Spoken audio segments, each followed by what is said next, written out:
We focus on this concept, as I've mentioned, of Obudoma, and we believe that every community in Ali Igbo needs to make hard choices. And those choices have to do with what does the community want, but even more importantly, what is it that the community does not want.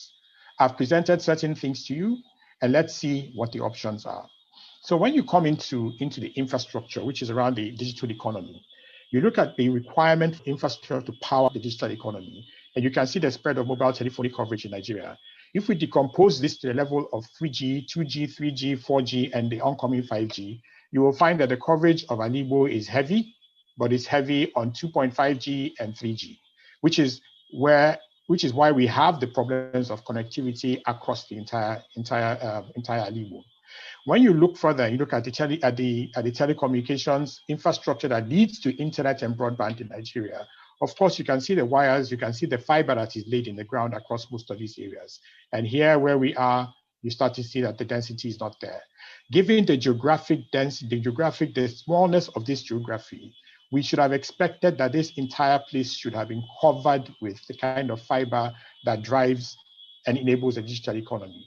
The absence of that infrastructure literally means that the talk about the digital economy in Ali Igbo is really just that, talk. Until we resolve these matters, and this is not just a question of right of way, it goes beyond right of way to other elements of infrastructure. Until we resolve these issues, any discussion about the digital economy in Ali Igbo is a pie in the sky. So what does this mean for us? We believe that we should look at ICT not necessarily as an industry of its own, but we should look at it as an enabler of other sectors of the economy. And we've given two examples, and it was lovely that the earlier prof spoke about Cancun in Mexico. I prefer Puerto Vallarta because I've been there, and it was an absolutely fantastic experience. A little tiny town of 15,000 inhabitants, but that has an international airport and takes flights from everywhere in the world.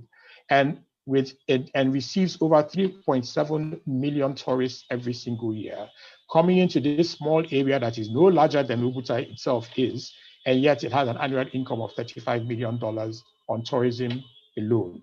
How did it get there?